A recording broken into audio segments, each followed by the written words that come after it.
morning, Chair Griego, members of the board.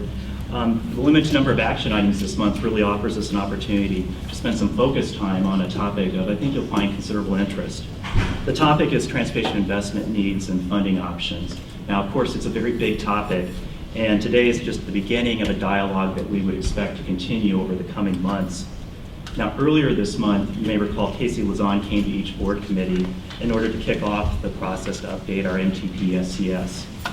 While more discussion at the committee level is going to be needed before we kind of land on what are going to be the themes or focuses for the plan, we did receive a lot of helpful feedback. And some of that feedback really helped us and really reminded us of some of the challenges, some of the implementation challenges we're facing. A little bit related to the item we just discussed, but certainly transportation project implementation is a key issue.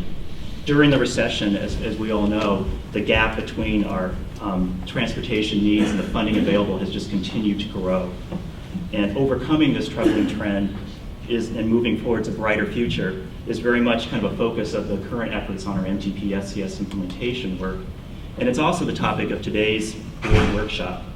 So with that, we're fortunate to have 3 transportation leaders with us today for the workshop. We often describe the success of our current MTP SCS as making more with less. And I think you'll find that each of today's speakers could probably write a book on how they've been doing that throughout their careers. To kick off the workshop, we will hear from Will Kempton. As many of you know, Will is a Folsom resident and a familiar face to many on the board. I think he was last here in May, riding in from Folsom in his bike shorts. So as far as today, his bike life. But Will is also a state and national transportation leader with over 40 years of experience leading agencies and helping clients across the state. Previous leadership roles included serving as the director of Caltrans and the CEO of the Orange County Transportation Authority. And in these roles, Will solved many funding riddles. We are fortunate, of course, to have Will back in the Sacramento region, where he is now serving as the executive director of Transportation California.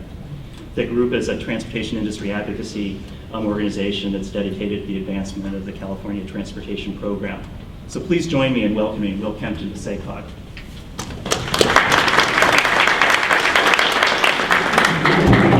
We're going to kick you out. Well, I don't think I've ever been introduced by the vision of me in my bike shorts. It's pretty repulsive. They didn't run through the doors. Well, thank you very much, and thank you, Madam Chair, and to Mike McKeever and to Matt Carpenter for arranging this opportunity to talk to you a little bit about the question of transportation finance and what we need to do in California going forward. And hopefully we can get through sort of an overview of the situation, which will lend itself to a discussion with the panel. Transportation California, as Matt indicated, is an industry-based organization. It's been around for about 23 years, since the early 90s, and has been involved in every single statewide initiative relative to protecting transportation funding or getting more transportation funding, Prop 42, Proposition 1B. We are currently engaged in a coalition with the California Alliance for Jobs, the California Transit Association, the California State Association of Counties, and the League of California Cities to look at what is the next step. We've done a very good job in California, perhaps maybe too good of a job, with respect to the challenge that we face today in delivering a huge bond program. As you know, the voters approved Proposition 1B in November of 2006, and since that time, we've spent literally $12 billion or so in capital money from that bond program, in addition to the $2.7 billion on the highway side and the additional hundreds of millions of dollars that were available on the transit side through the American Recovery and Reinvestment Act program. And so that investment has in fact paid off a bit. Caltrans will be shortly announcing an improvement in the reduction in the number of miles of distressed pavement in the state of California, as an example, which shows that infrastructure investment works. Not only provides jobs and does all of the other positive things in terms of the impact on the economy, but it actually works to improve the system. And I think everybody recognizes that we need to take care of our system of infrastructure here in California, and we know as we have to invest in our houses on a regular basis, the same is true of the state's transportation infrastructure. Now, a lot of the information I'm going to be presenting in this brief show is highway oriented. I want to make sure everybody understands that we are representing all modes. We know that transit and rail are in need of upgrade and modernization. We know that active transportation is an extremely important part of doing business in the transportation world. We know that, here a brief discussion on complete streets and things of that nature that have to be taken care of. This is an effort to raise money for the transportation program, and that's what I wanted to emphasize. So let me just start with this presentation. You may be aware, and you've probably maybe even seen, and by the way, apologies to Susan Rohan and Celia McAdam and others who have already seen this presentation. I always try to change it around a little bit because I don't want to put these people to sleep after they've seen it a couple of times. But the CTC did a needs assessment in 2011. It's probably the most comprehensive needs assessment that we've had certainly over the last decade. And their conclusion was that our system is decaying and we're not doing anything to correct that. So what are we talking about in terms of overall dollars? The Commission said we would need $500 billion over the next 10 years. That's $50 billion a year to support transportation in California. We only have a little over $200 billion to do that job with.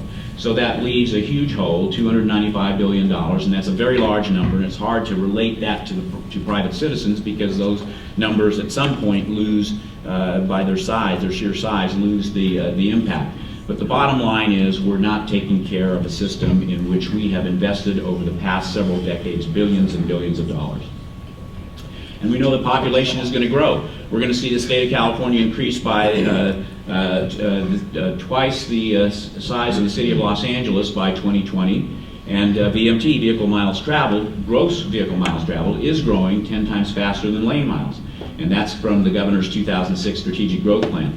I thought it was an interesting statistic to also report to you that because of California's position on the Pacific Rim, we know that we're going to see a lot of freight impacts in the state, and truck freight is expected to increase 75% by 2035. So from a congestion perspective, you can imagine what that's going to do to our system as well.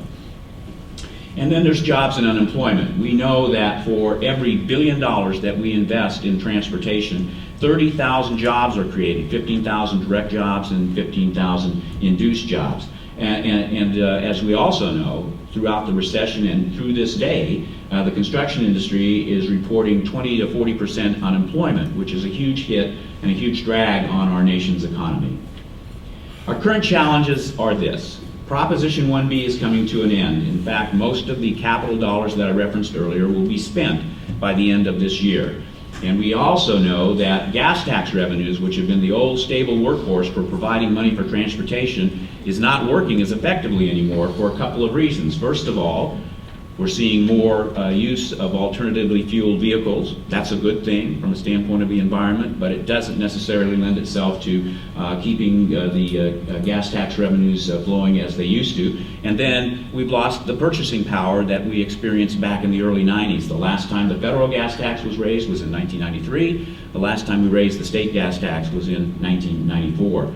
We've also seen a diversion of transportation revenues, and Transportation California and others have worked hard to make sure that that doesn't happen, protecting then the sales tax revenues on gas and some of the other things that were being diverted for other purposes, and particularly in a very bad budget climate here in California. And then finally, there is no state or federal solution on the horizon. So we think that 2013 is a critical year to address our transportation funding strategies and funding challenges, actually. We have a loss of revenues, the needs are critical, the state's economy and quality of life are truly on the line here, and so we believe we need to take action now.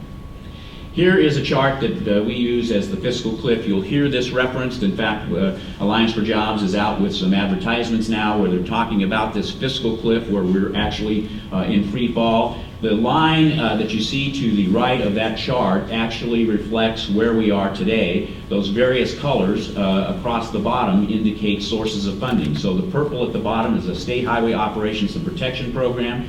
The greenish color there is essentially the State Transportation Improvement Program. I'm going to skip over the orange and come back to that. The blue and the local is primarily the self-help counties that have been pumping dollars into the program. But it's the orange piece that really creates the fiscal cliff, and that's the bonds. And you can see that we're going to see a precipitous fall in the amount of bond dollars that are available for expenditure on our program. From an industry perspective, and I represent the industry, this is a depiction of Caltrans' quarterly one-year projection. Every quarter they meet with the Associated General Contractors and they give a projection of what is going to be available for bid over the next year. And so starting on the left side of the chart there, you see we were at about $3.8 billion in the second half of 2010. By today, we are at $1.3 billion. And so think about that from an economic perspective in terms of the amount of work that is out there, but it also depicts the truly dramatic decline in spending for transportation. So we've considered several options. We've talked about a bond measure. The bond measure worked very effectively, but people are beginning to understand that bonds aren't free. And with all the discussion about the debt service or the debt situation at the national level, folks aren't real receptive to entering into another covenant to pay for a bond measure. We have talked about lowering the voter threshold on local measures to 55%. We think that that makes sense for infrastructure and transportation infrastructure in particular. Cap and trade revenues, there's discussions going on right now about the use of some of those funds to pay for transportation improvements, since 38% of greenhouse gas emissions come from mobile sources. We've talked about the possibility of an increase in the vehicle license fee or the vehicle registration fee. We're looking at an increase in the diesel excise tax. Interestingly enough, the trucking industry has expressed a willingness to consider that. They would like to avoid other charges and would be willing to talk about the possibility of an increase in the diesel excise tax. And then there's recapturing truck weight fees. Guess where the debt service for transportation bonds is coming from? They were sold as general obligation bonds. So that means the full faith and credit of the state's general fund behind them. However, they are now being paid for out of truck weight fees, which otherwise would flow into the state highway account and be available for transportation purposes. So maybe there's an opportunity to recapture those truck weight fees. And then finally, this is very important, and I heard already in your discussion today, we need to have a host of reforms in the way we do business in California. And I know this is trite and everybody talks about this. We're talking about trying to have some serious reform measures that make it easier for us to do business in California from a transportation perspective, but also make the program more efficient. Political obstacles include investing in transportation infrastructure is not a high priority with voters. It's not on the radar screen, frankly, folks, and that's a problem that we have to address. Voters believe they're paying enough in taxes. I know I believe I'm paying enough in taxes, so I'm sure that that's a common theme throughout the state. The skepticism is high about government doing the right thing with tax dollars. The days are gone when you can go to the voters and say, trust us, give us more money and we'll improve the situation. They need to know what they're going to get. And a bad Department of Transportation image does not help our cause with respect to what's going on in the Bay Bridge. I'll always bleed orange, and I have a very, very strong affinity towards the Department of Transportation, but they've taken a lot of beating on the Bay Bridge, and it's that kind of negative publicity that doesn't help when you're trying to deal with transportation. Our challenge, in short, is to embark on one of the heaviest political lifts we've ever faced with respect to this kind of activity. And we know that there is no silver bullet solution. It's not going to be one single source of funding that's going to solve the problem. It's going to be a combination of new revenue streams, and that's the only viable approach we see at this point. So the best opportunities of the opportunities that I identified earlier, cap and trade, we think that there's a real opportunity there, particularly for transit and rail. To provide dollars from that source of money. The discussions are ongoing. We expect to see some progress in the 2014 calendar year for determining how those dollars get spent, and we will be working hard to make sure that an appropriate share of those dollars is going for transportation improvements.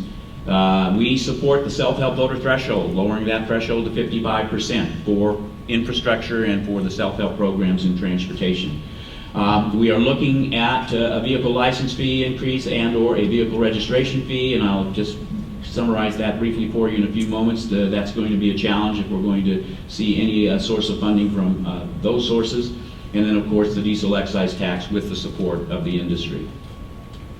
Why VLF and VRF? Well, the vehicle license fee is a progressive fee structure. By the way, the vehicle license fee is the in lieu property tax on vehicles that you pay at the same time of registration. Currently, it's at 0.6% of the value of the vehicle, and it's on a declining scale based on depreciation over the years. In the past, that was at 2%. That's the car tax that Governor Schwarzenegger did away with when he was elected, and so you can imagine the challenge we would have with trying to get an increase in the vehicle license fee. Nonetheless, it does have a built-in inflation factor as car prices increase over time. A 1% increase from 0.6% to 1.6% on the value of vehicles would generate almost $3 billion a year.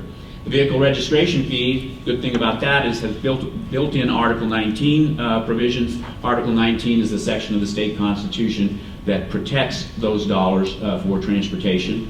It could be implemented by the legislature, although I think it's doubtful that they would do that. $1 fee generates $31 million a year. A $96 fee would generate that $3 billion a year we're talking about. And you can imagine what the reaction to prospective voters was to that suggestion, and I'll show you in just a moment. So we have done some recent polling, and we're continuing in our voter survey effort, but we asked, would you favor or oppose increasing the VLF or the VRF? 1% of a car's value, there is not majority approval. At 1.5% of a car's value, it gets a little closer to the halfway mark, but there's still no majority approval. They were interested in the possibility of a $35 increase in the registration fee for dedication of those dollars for transportation purposes, and that was the only thumbs up that you see on that chart. The VRF at $65 per year, you can see also not very popular. And I was telling the PCTPA earlier this week that we needed a much bigger thumbs down for the $95 per year. There's absolutely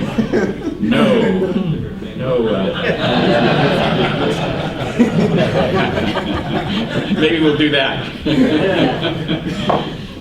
And anyway, next steps on the VLF-VRF is to continue to explore framing a bill or a ballot measure to garner political support if there's any opportunities there. Again, the sweet spot on the VRF was $35 a vehicle, which would generate about $1 billion annually. The VLF would require a statewide ballot measure because we would need to protect and dedicate those dollars, and that would be the best way to do that. So we're not taking them off the table, but at least with respect to any short-term solution, it looks like we might be moving them to a longer-term strategy.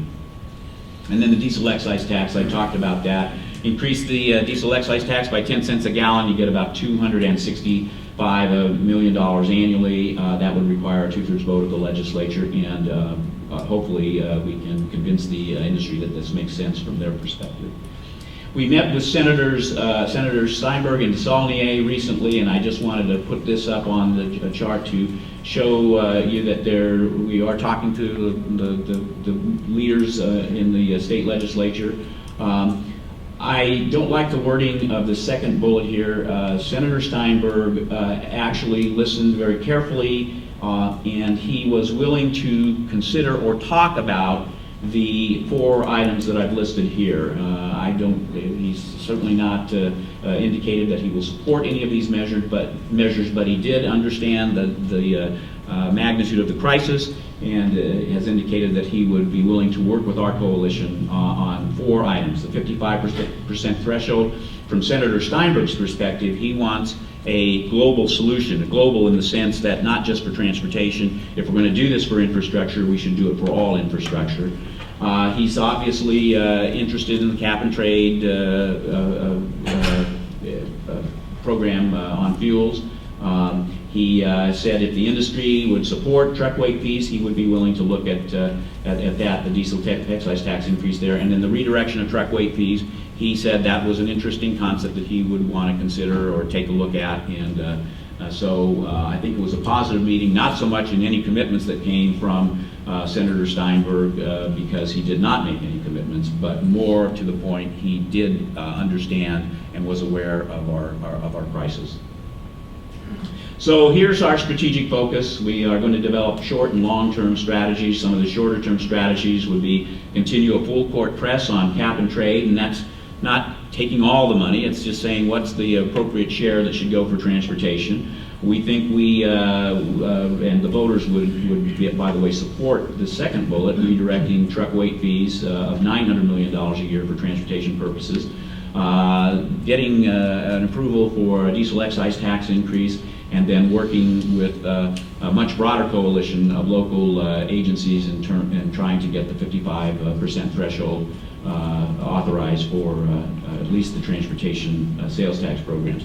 Longer term, maybe there's an opportunity for a vehicle registration fee increase, working towards meaningful reform. Actually, that should be in both the short-term and long-term columns.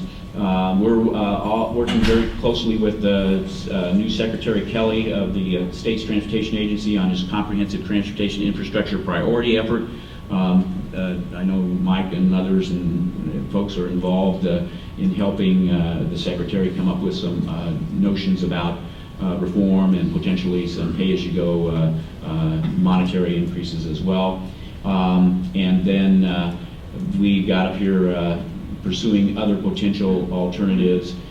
We don't support a fracking tax, but there's been one that's been suggested. If there is there a possibility of getting some portion of that dedicated for transportation purposes? And ultimately, a vehicle miles travel tax, which at this point I would suggest would have to emanate from the federal government first, although we do know there's a West Coast coalition that's been created, state of Washington, state of Oregon leading the charge on trying to get VMT implemented at the state and national levels. So our next steps are to move the dial on support for transportation funding. We've got a big challenge ahead of us in this regard because, as I said, it's not currently on the radar screen for the public. People need to know we have a problem. They need to know that there's a need to continue investing in infrastructure. Intuitively, they get it. You ask them, should we spend more on transportation infrastructure? And the answer is a resounding yes. Do you want to pay for it? The answer has been so far a resounding no. So that is somewhat of the dilemma that we have to face. So this will be a very, very significant piece of our immediate actions. Outreach to the governor, outreach to legislators. As you know, we've already begun that effort. And we need to maintain and build appropriate coalitions and raise the necessary dollars to support these political objectives. So that gives you sort of an overview. If you have any questions that you want to ask directly of me, we can do that, or if you'd rather go right to the panel, either way works. I think what we'll do is we'll offer the opportunity to ask some questions, and then we'll bring our other panelists and have the rest of the dialogue, and then there'll be time for questions on that. So there's a couple of questions we'd like to ask, but we'll just take the time to do that now. Will, conspicuous by its absence is oil severance tax, and I guess the obvious oil lobby must be so strong that no one even talks about it, but every other oil producing state that I'm aware of has an oil severance tax. Certainly Texas does. We're actually a pretty large oil producing state. Why does that not even show up as a consideration? Well, Mr. Cohen, it has to be taken in the context of the existing funding system in California, because we do have a fairly hefty gas tax increase. In fact, California is number one in the country with respect to the size of the gas tax. But we haven't ignored that. It's not on there as one of the potentially significant options. I mean, it could be a lot of money, but we haven't taken that off the table either. And then there's also the potential of a carbon tax alone, which could have some impact on transportation. I think the oil industry might very much like to see something like a carbon tax in lieu the cap and trade on fuels, and there have been some discussions towards that end. Is just oil severance tax just not politically viable? Is that the answer? Well, we would have substantial opposition, and you've identified the sources of that opposition. But somehow in Texas they're able to do it and we can't. You know, you don't think of Texas being that tax happy compared to California or anti-big oil, and yet they have it. I don't know. Not taking it off the table. Nothing is off the table at this point. Okay, anybody else? Christopher? On your fiscal cliff graph, in the local contribution, it looked like it was essentially constant.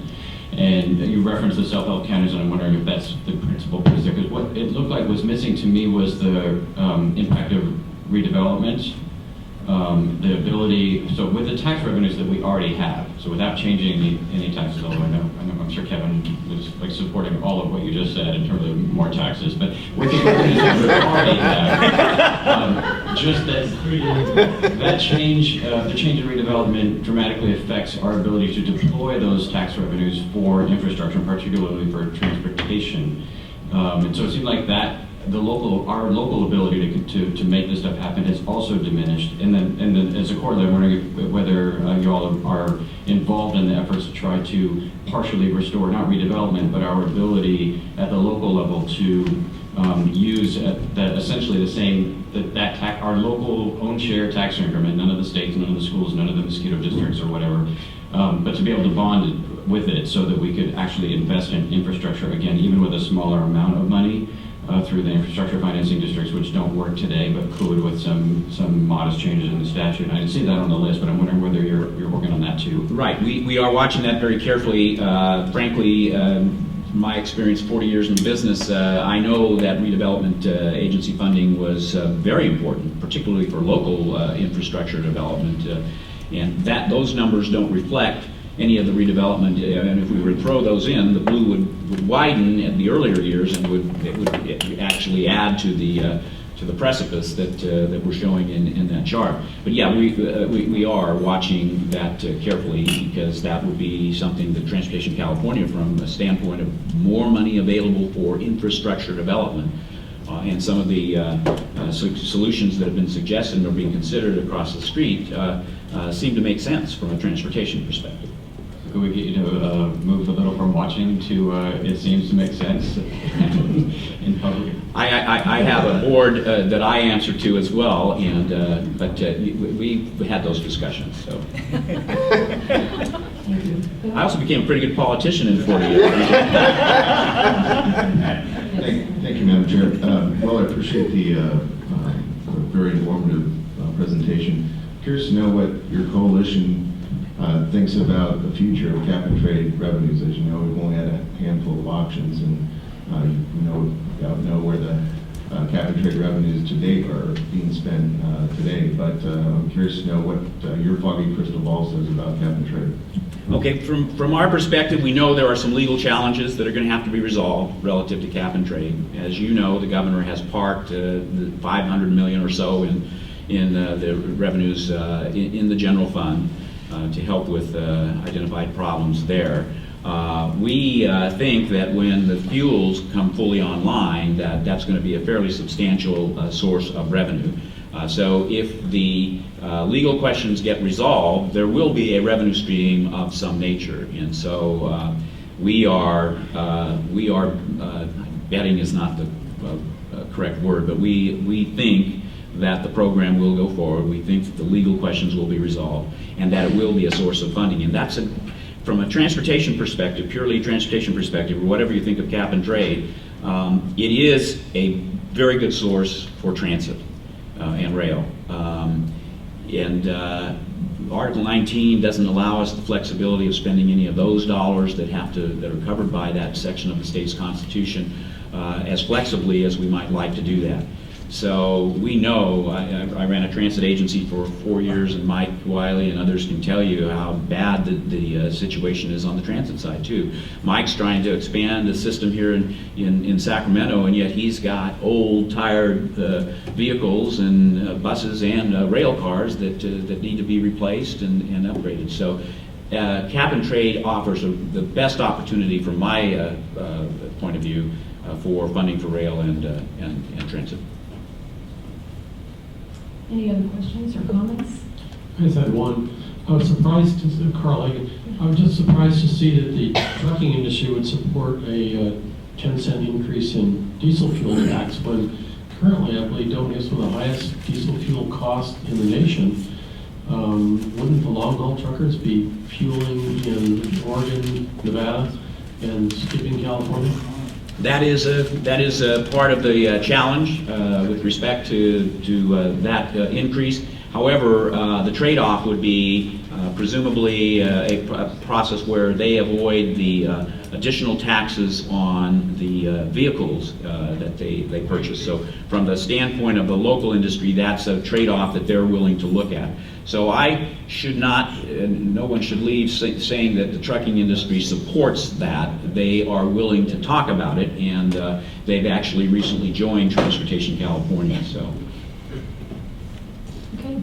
I'd just like to make a comment here. Just recently, you mentioned about the shortfall of $295 billion that's going to be coming in the near future for, I guess, even maintaining in the infrastructure that we actually have, or improving some safeties on it. Sutter County Board just recently, in fact Tuesday, was unable to get a 90,000. Well, what happened was we had a bridge we needed to replace. It was a rural bridge. It needed to be done, and it was 150,000. Well, the study went from $5,000 to $90,000 for a $150,000 job because of environmental concerns, which there virtually are none. But you have to go through this onerous, no matter what. You have to go through that full matrix of study to make that happen.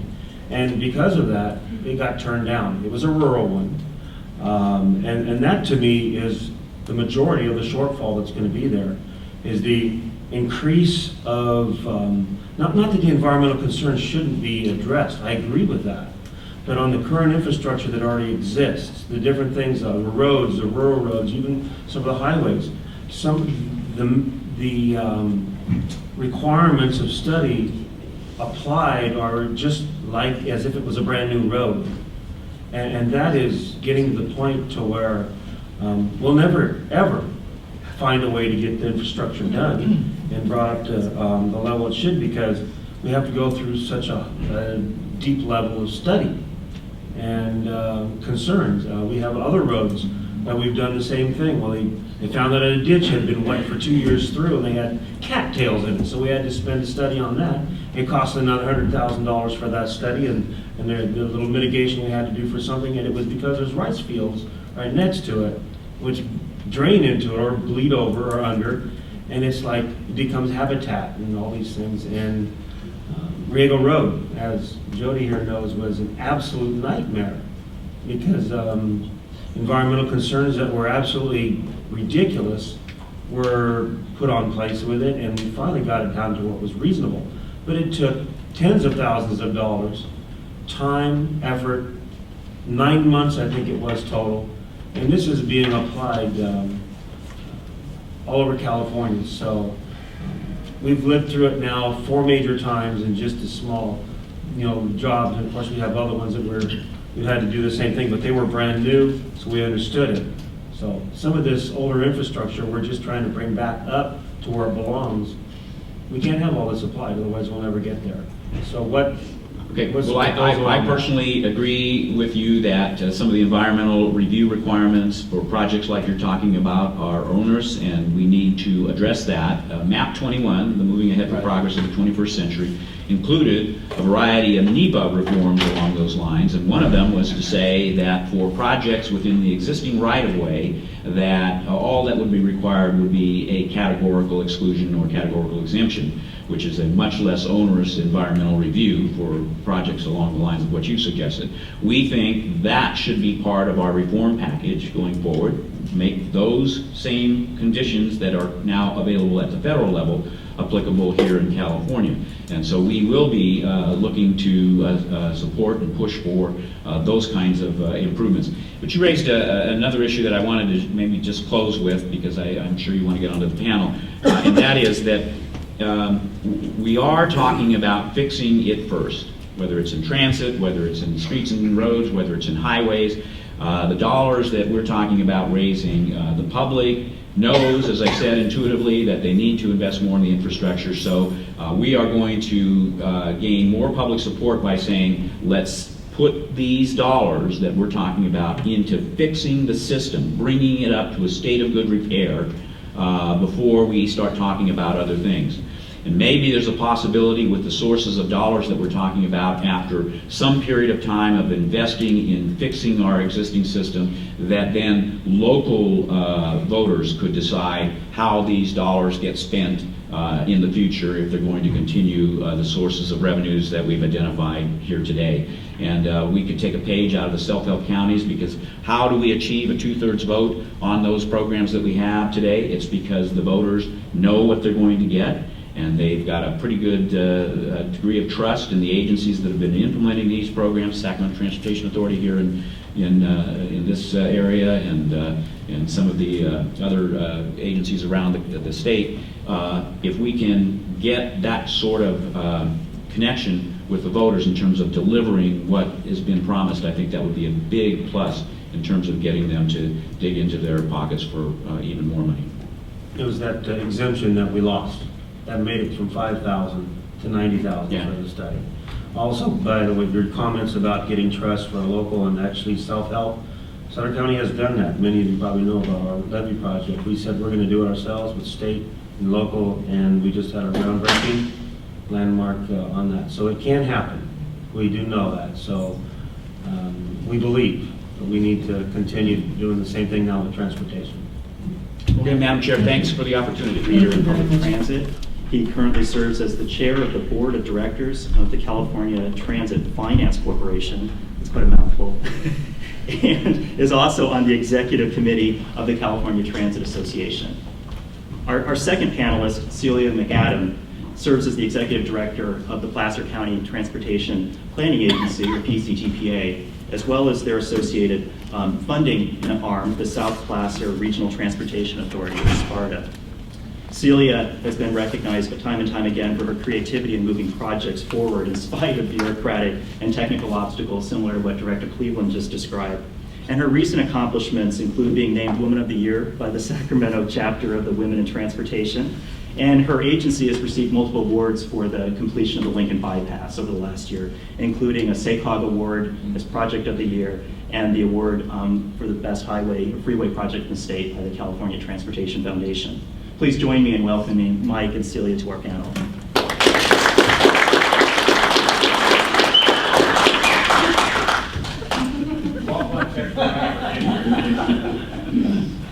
You must be whistling for Celia as opposed to me. So I guess I'm first up. I'm Mike Wiley, as was mentioned by Matt. And to follow on with what Will said, I wanted to start with fix it first. And just to put it a little bit in perspective, it's hard to believe, but almost 30 years ago in 1987, we opened a light rail here in Sacramento, and we purchased our first 26 rail vehicles. We purchased another 10 vehicles shortly after that.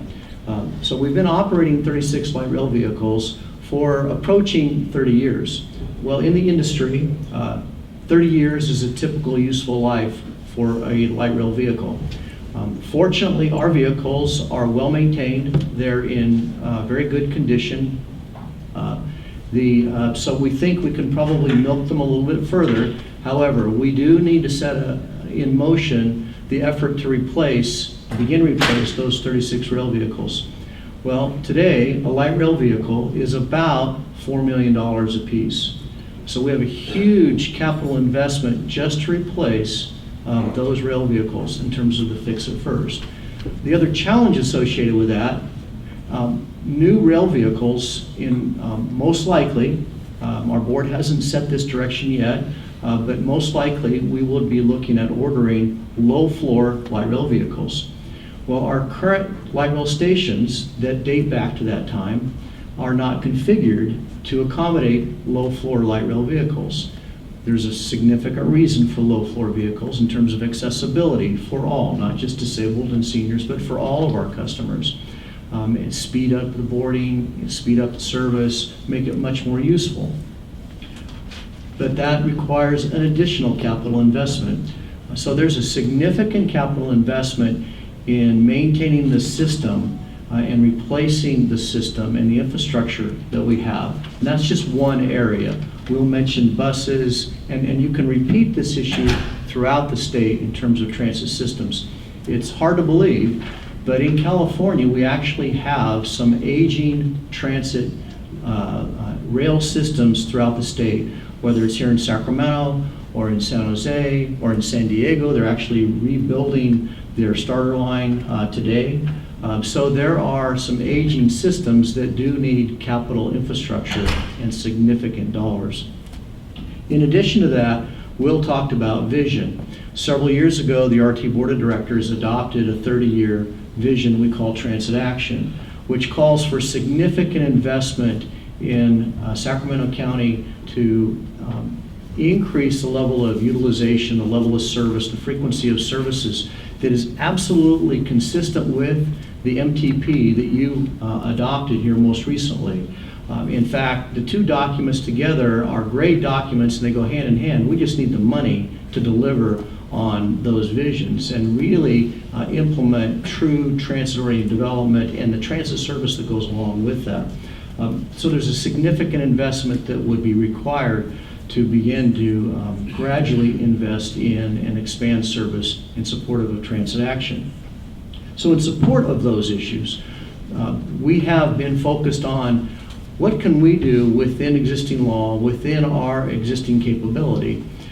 And each time we look at that, today, the really only capability we have at the local level is to go back to the voters to look for additional resources through the sales tax.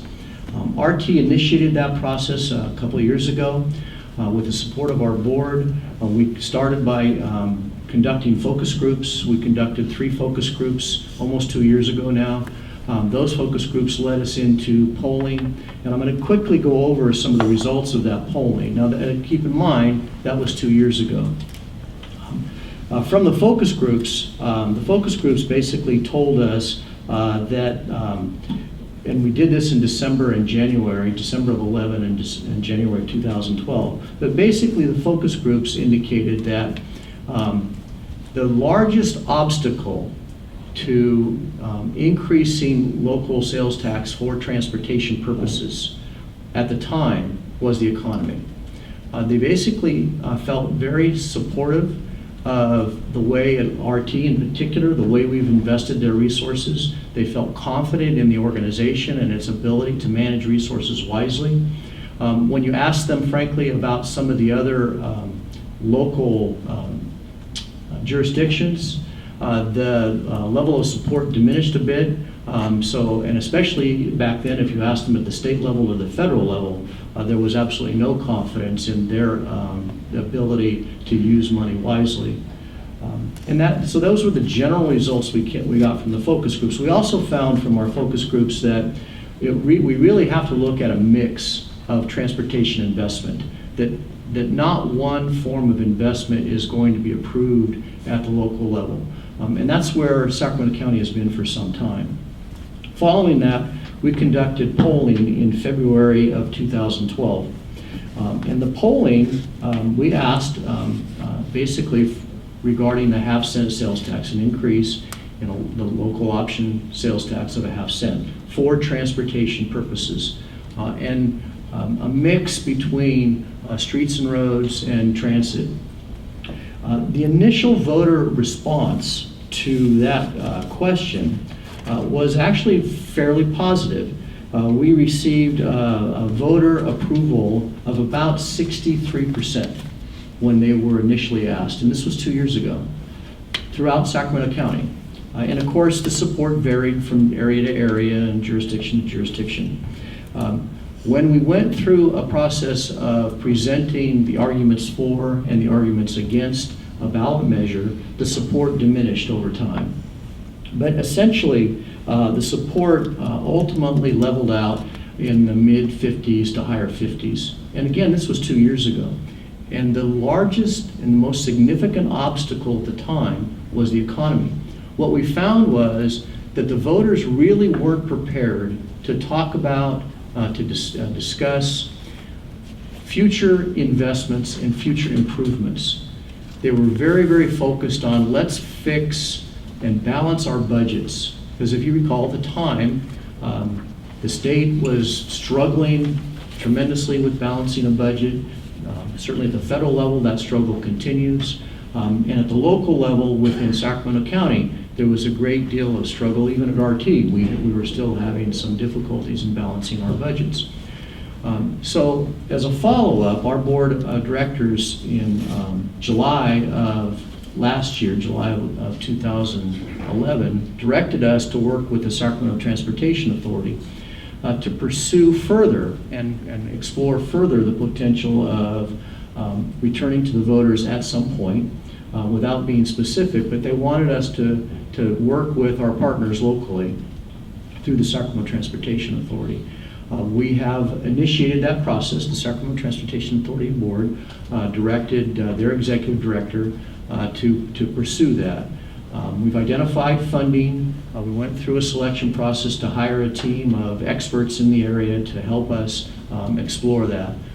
We will be launching next month the first phase of a multi-phase effort that includes a public education and information campaign, because one of the other things that we found in our polling is that the voters really don't know what we've done with their money, especially with our local sales tax. And I'm sure that's not surprising. So it's important for us to remind folks of how we've spent their money. We believe we've spent their money wisely. We've made a lot of improvements, and we just need to make sure they're aware of all of the wonderful things we've done with their resources. And then secondly, to begin or continue to look at and assess the possibility of returning to the voters and what form of measure would be most acceptable, what combination and what mix of funding allocation. So we're in the process of doing that now. As I said, a public information campaign will start next month.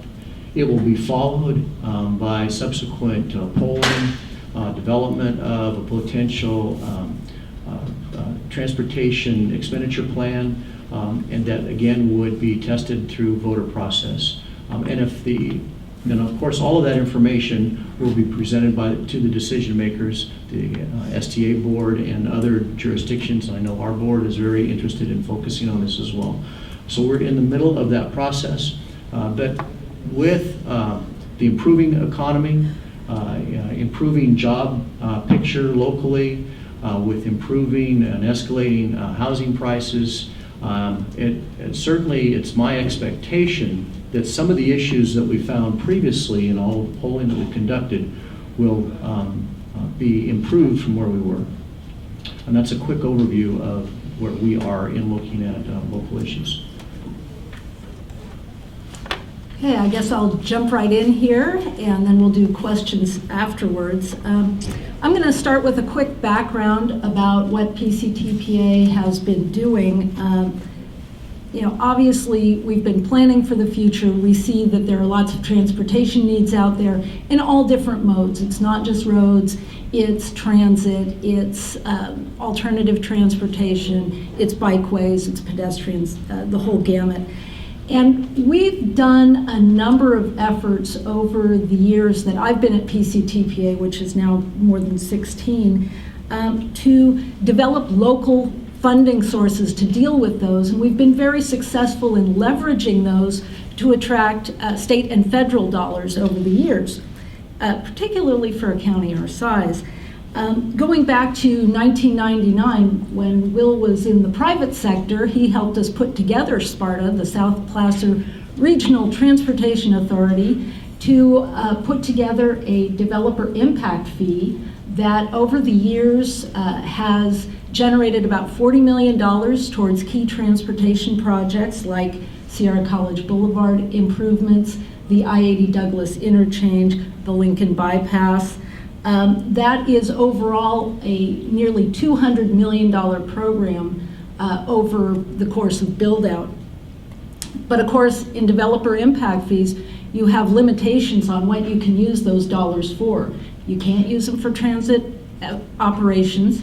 You can't use them for street and road maintenance. You can only use them for the impacts of that new development. So it is very limited. So back in the mid-2000s, we regrouped and looked at other ways to develop local transportation sources, funding sources. And back in 2006, we put together a program that we were ready to go to the ballot with for a transportation sales tax. At the time, we were polling at greater than 70% support, so we thought we would get the 2/3 majority. Ultimately, though, with Proposition 1B being on the same ballot, the board was concerned about confusion between the two and opted to step back and look at it again for 2008. Of course, by then, the numbers tanked, the economy was not doing well, and so we've been delayed ever since. But of course, the needs haven't gone away. And one of the challenges is we've gotten a fair amount of press lately about some of our successes with the Lincoln bypass and with the I-80 bottleneck being open in the last 2 years. But what the public doesn't really understand is the funding for those projects happened 5, 10, 15 years ago, and we don't have things coming through the pipeline. And at this point, about 91% of our funding through 2035 has already been committed. So we're regrouping. The board has directed us to, and we have formed a funding strategy steering committee, which is a wide representation of the community, everything from seniors and business and environmental and jurisdictions, taxpayers, developers, to advise the board on putting together a funding strategy to deal with those needs. They've been meeting quarterly since January. There have been 3 meetings. They identified a universe of $6 billion in project needs. Everybody's got a wish list. And they also made some recommendations on how we might pursue funding those, with the top preference being a transportation sales tax, much like Measure A in Sacramento, and then a transient occupancy tax. So as part of this effort, we've also done some polling. That was done just this past May. And we went out without any outreach, without any information to the public, just asking cold questions. And really, it looks like we're the victims of our own success. People are seeing those improvements happening and think life's good. But of course, as planners, we're looking out for the future. That's our job. And so in looking at the results of the polling, what we found are jobs in the economy are the top concerns of the public, along with government waste and mismanagement and the impact of state budget cuts. Those are the top concerns. We were heartened to see that a substantial majority, about 70%, believe that the county is in need of at least some additional money for transportation.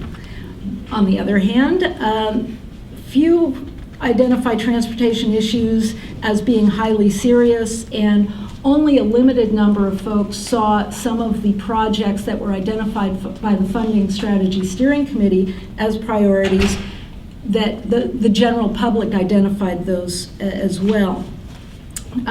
We did see, and were heartened by, 54% of voters would support a potential tax measure to fund transportation improvements in concept, but then as you winnowed down on the actual mechanisms for that, things started dropping off.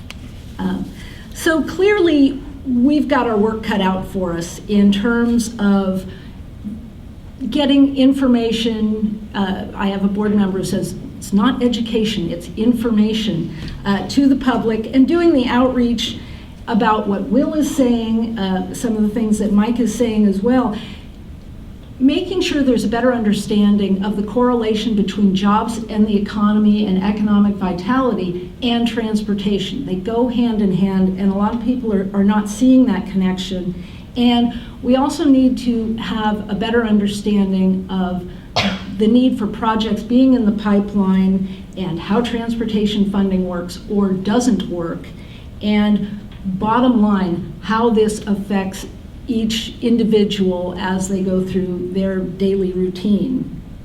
And of course, what I'm hearing here with my fellow panelists is the opportunity for additional leverage, not so much in finances, but in terms of information. And we'll be following up with the two of you as we go out and get these messages out to the public, and the redundancy, because you have to say this over and over again for people to get people's attention and to get that understanding that there's an opportunity here of leveraging our success within our groups. So we are doing that. We are looking at doing additional polling to see if our outreach efforts are making any impact.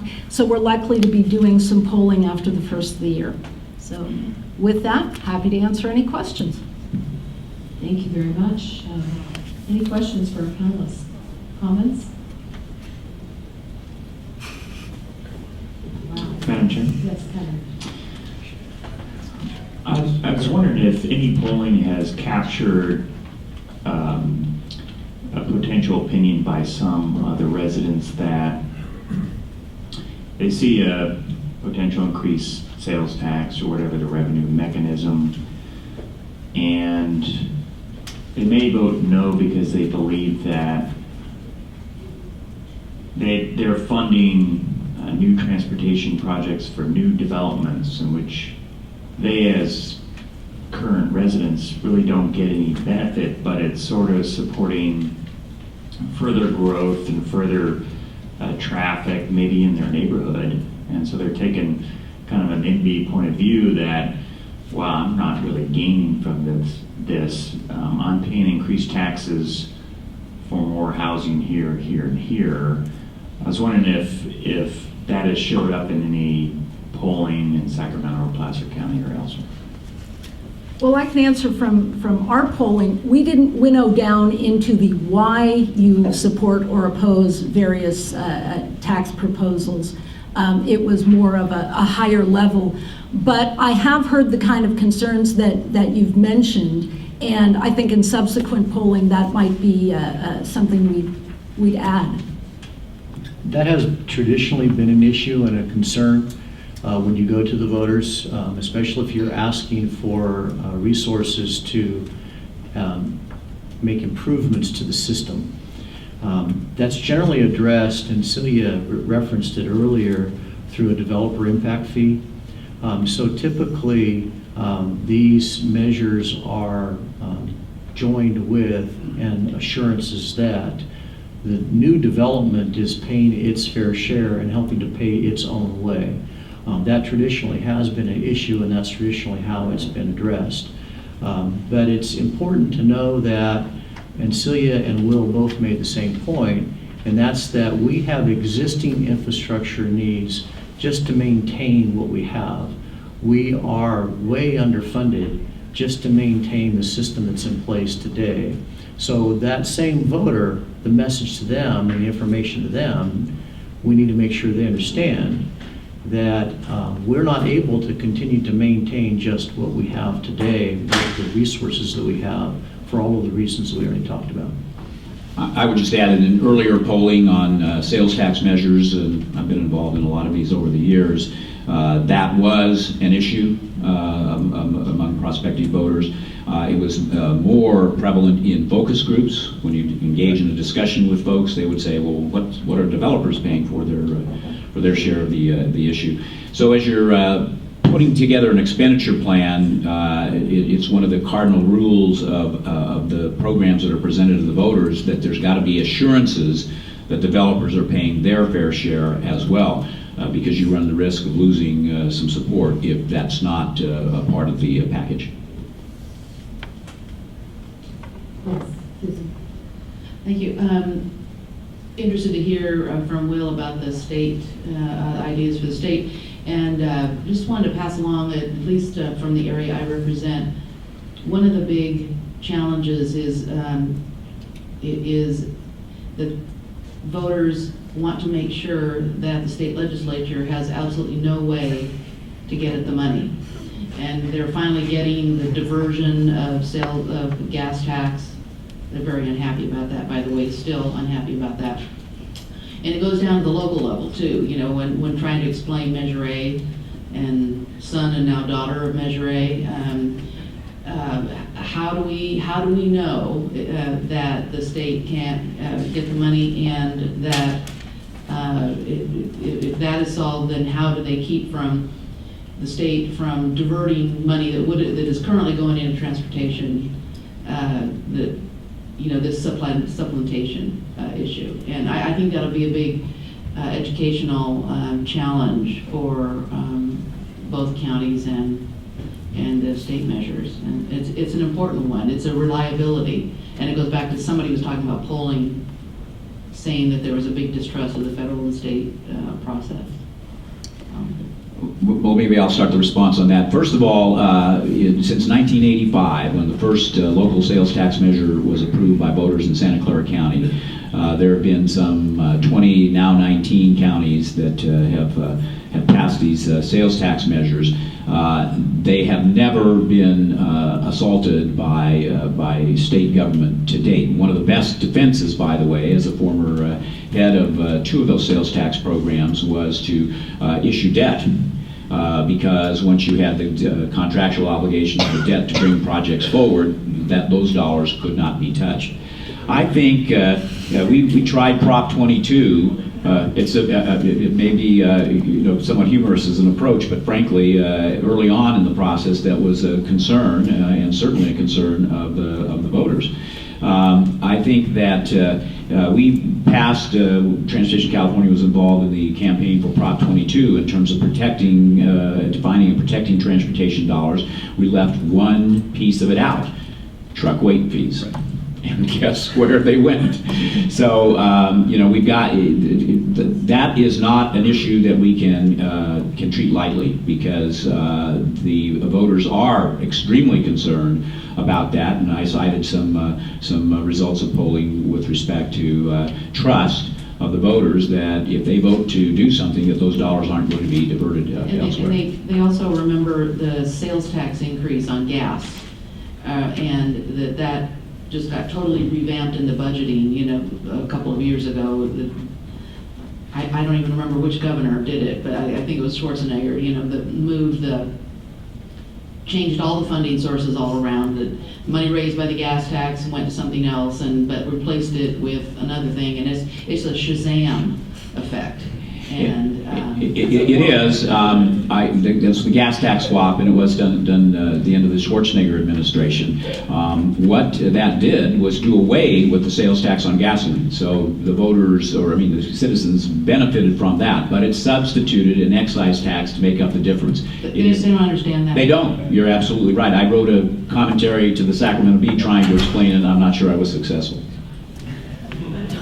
One of the techniques that we've traditionally used, and certainly this Measure A sales tax renewal here in Sacramento County includes this provision, and that's a citizens oversight committee that is responsible for monitoring and making sure that you all are following through with the commitments that were approved by the voters when they passed the local sales tax.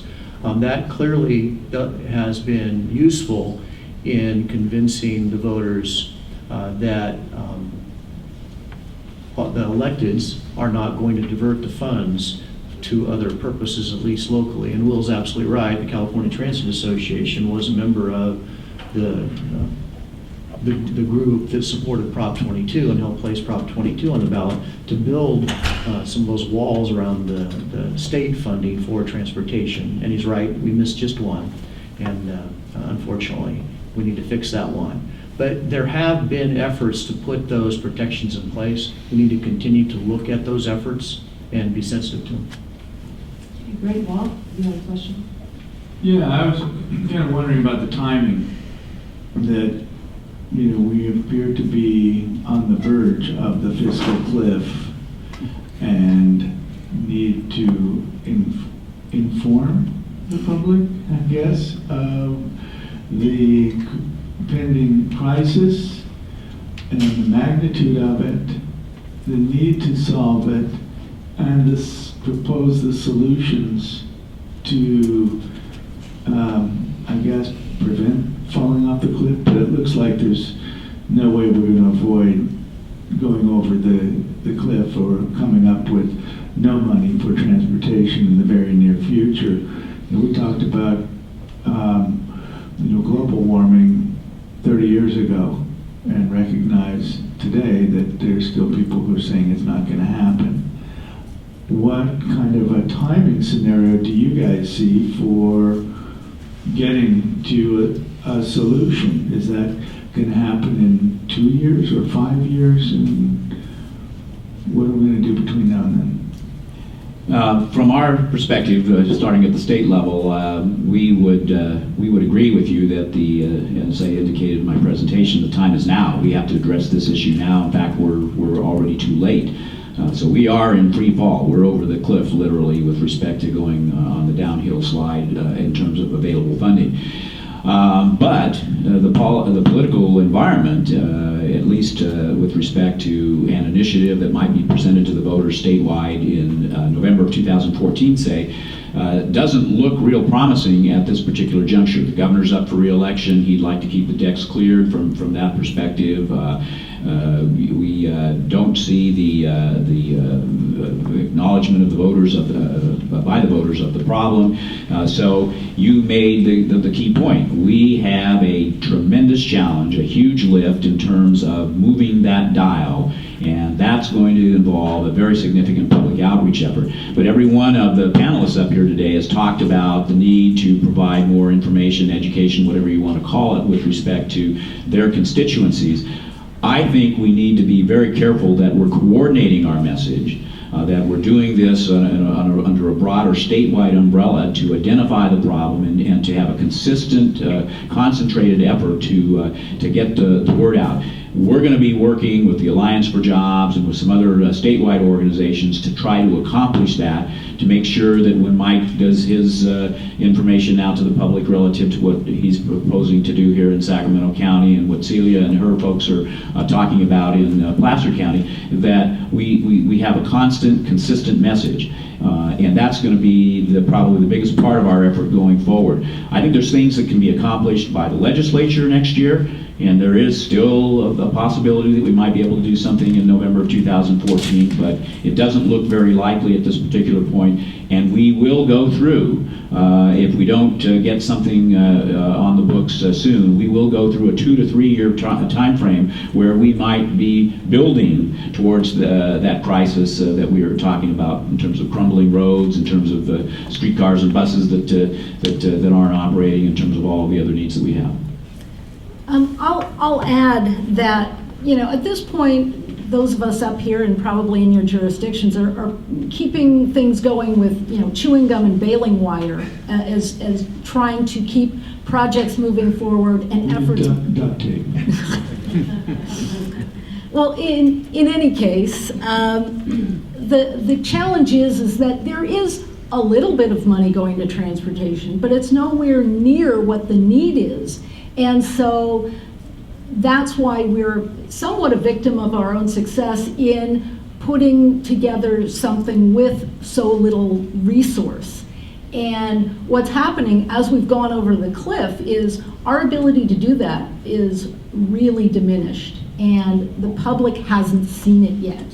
And that's where this education and information and outreach needs to happen so that the public understands what's coming and the timeline it takes to fix it. Because the other thing with transportation is you don't turn around projects on a dime.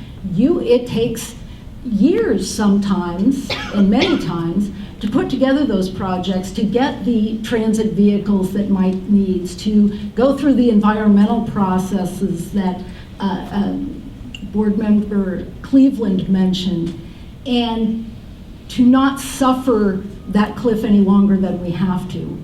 And that's part of our real challenge here. The other thing I would add is that Regional Transit, we've been focused on this for some time.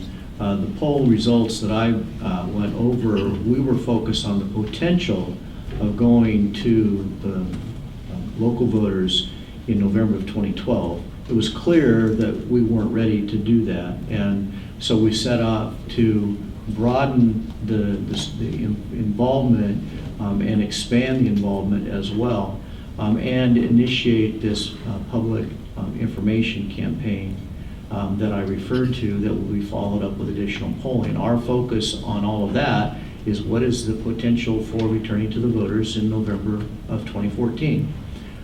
So we're focused on delivering sooner versus later if the stars are aligned. You know, the one thing that I would also like to comment on is to go back with what Member Cohen mentioned, and that is, you know, it's so easy to tube tax measures on the ballot. Those are the things everybody loves to vote against, and if you can give us an excuse, we'll vote against it.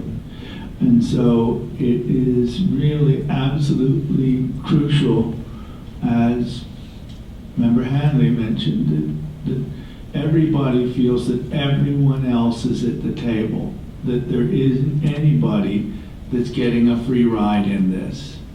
And, you know, to exclude a severance tax as part of the solution is really putting the entire effort at jeopardy. That if the public feels that everybody isn't at the table, that's an excuse to vote against a realistic solution. So in your discussions with all of the groups, I strongly encourage you to bring those people on board. Thank you. Don, do you have a question? My question is about the process strategy for interacting with the public on this set of issues. This is a complicated topic, and so are many other topics that we're dealing with in our interactions between government and the people that we serve. So if I'm looking at the public and we're seeing this bombardment of issues and priorities and op-eds and on a daily basis, you open up the paper on one Sunday, it's got a critical issue in prison and criminal justice. Like the next Sunday, it's water and it's the Delta and it's any number of topics. So we're competing all the time for the public's attention.